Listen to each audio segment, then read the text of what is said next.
Bonjour à tous, aujourd'hui on va parler d'un petit désagrément très courant, l'aphte ou l'aphte buccale.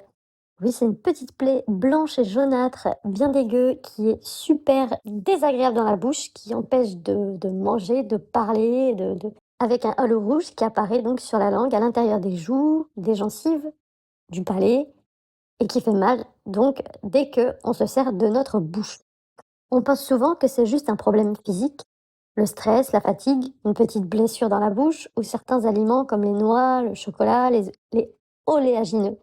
C'est vrai que tout ça, ça joue, mais si on prend un peu de recul, on se rend compte que l'aft peut aussi nous parler d'autre chose, de notre monde intérieur et de nos émotions.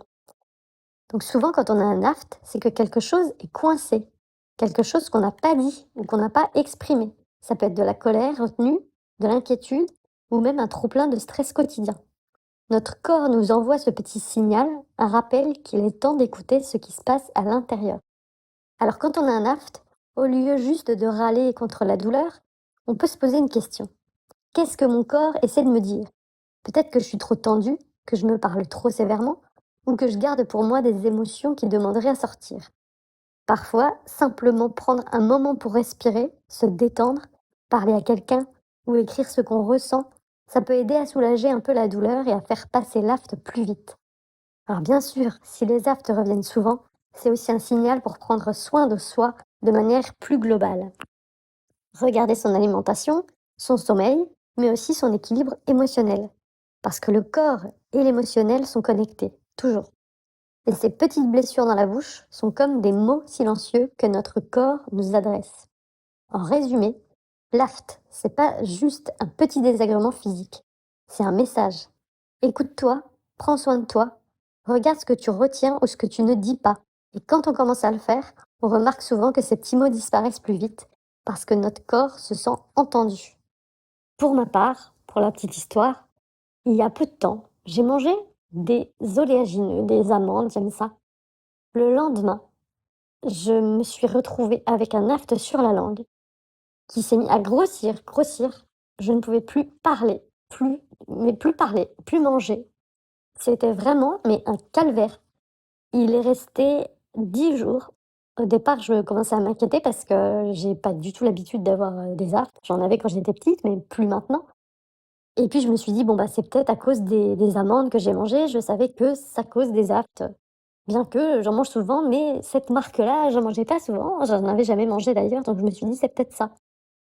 Et puis l'aft, voilà, il était vraiment très, très incommodant et je me suis dit: «Qu'est-ce qui se passe dans ta vie? Qu'est-ce qui se passe?» Bon, bah, effectivement, j'avais des soucis de communication avec quelqu'un à ce moment-là à mon travail et j'en ai pris conscience et alors il n'a pas disparu immédiatement, mais donc par la suite, alors il a fini par disparaître, hein. J'ai utilisé tous les produits de la terre, tout ce qu'on pouvait, je me suis dit qu'au-delà de 10 jours, j'allais aller consulter, mais il est parti, il est un peu parti comme il est arrivé. Sauf que maintenant, figurez-vous qu'à chaque fois que j'ai un problème de communication avec quelqu'un ou que j'ai besoin d'exprimer quelque chose, besoin de dire, eh bien, j'ai mal à la langue. C'est un truc de dingue. C'est comme si je sentais qu'il repoussait. La première fois que ça me l'a fait, j'ai eu très peur. Je me suis dit: «Ah non, mais plus jamais, c'est pas possible, je vais pas revivre cet enfer». Je pouvais vraiment plus manger.